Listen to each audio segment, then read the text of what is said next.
大家好，欢迎来到本期的深度观察。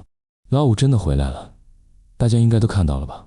就在新疆的农业活动上，有网友拍到他抱着凯凯安静坐在会议现场，虽然比从前圆润了一些，但无论脸型、神态，甚至怀里的孩子，都让网友一眼认出，没错，是他。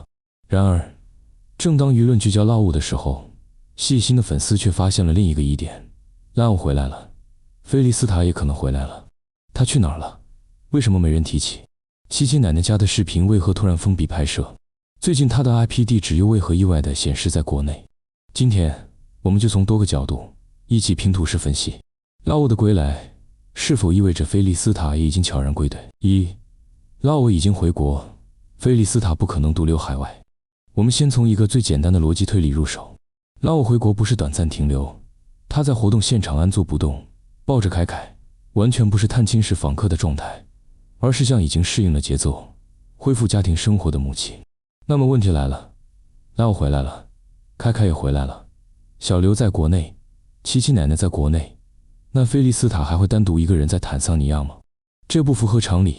菲利斯塔和拉五不是简单的姐妹关系，她是拉五在中国最重要的支持者之一。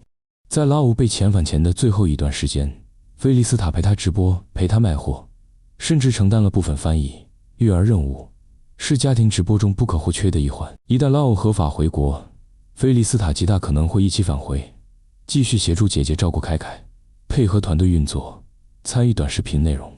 而且，菲利斯塔本身并没有签证问题，因为涉及违规直播，被遣返的并不是他。他当初离开中国的原因，更多是配合姐姐处理家庭危机。所以说，拉五能回来，菲利斯塔回来的概率就非常高。二，近期视频变化，七七奶奶家明显开始避拍户外。接着我们来看拍摄策略的变化。关注小刘妈妈账号或相关视频的朋友应该都发现了，最近几周几乎没有任何户外画面，无论是做饭、带孩子还是家庭互动，都集中在屋内、厨房或客厅，镜头十分克制，角度压缩，有意识地避免拍到门外、院落、阳台等可误入其他人的场景。为什么突然这么保守？要知道，在拉五不在的那段时间里，户外拍摄非常频繁，地里干活、院里洗菜、接娃回家，甚至去镇上赶集，全都拍得热热闹闹，真是生活气息扑面而来。但最近却好像刻意封住家门，这恰恰符合一种可能：团队正在保护一位尚未公开的家庭成员，避免他被误拍入境，而这个人极可能就是菲利斯塔。三，网友追踪发现，菲利斯塔的 IP 地址显示中国国内。接着我们来看另一个关键线索 ，IP 地址。我们知道，现在很多社交平台会在用户发布评论、视频或直播时，默认显示其账号所在地 IP 属地。这项政策从去年全面执行，意在防止冒充、误导或引导性内容传播。而有网友就曾发现，菲利斯塔的某个点赞评论记录中显示的 IP 地址是山东或内地地区，不是非洲，不是坦桑尼亚，不是境外。这种现象不是一次，而是连续几次出现。当然，有人会说 VPN 代理误判都有可能，但问题是，一次是巧合，多次就是信号。再加上时间点的重合，就在拉五疑似回国后不久，菲利斯塔的 IP 显示也转移到了中国，这无疑提供了另一个强有力的佐证，他很可能已经悄悄回来。四，为何要集体沉默？分析背后的团队策略。接下来要问的就是，如果他真的回来了，为何所有人都闭口不提？连拉五都没有露面发声，团队更不可能主动公开菲利斯塔的归国消息。我们可以从以下几个层面来理解这份集体沉默背后的深意。一，舆论风险控制。此前拉五被举报直播、非法打工，被驱逐出境，舆论极度敏感。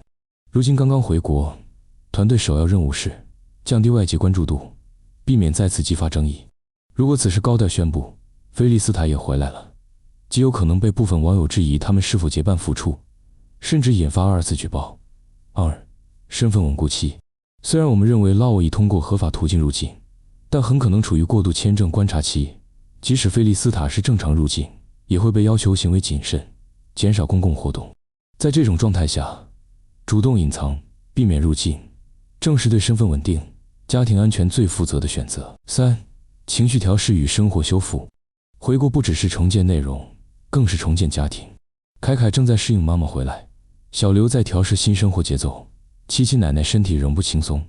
这个家庭经历过动荡，他们更需要先把家安顿好，再思考镜头之外的事情。4. 团队策略转型期。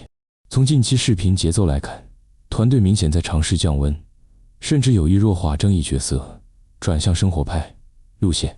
拉姆和菲利斯塔此时现身，会破坏这种低强度运营的平衡，所以他们选择了沉默，选择了潜伏，选择了等待合适的时机。5.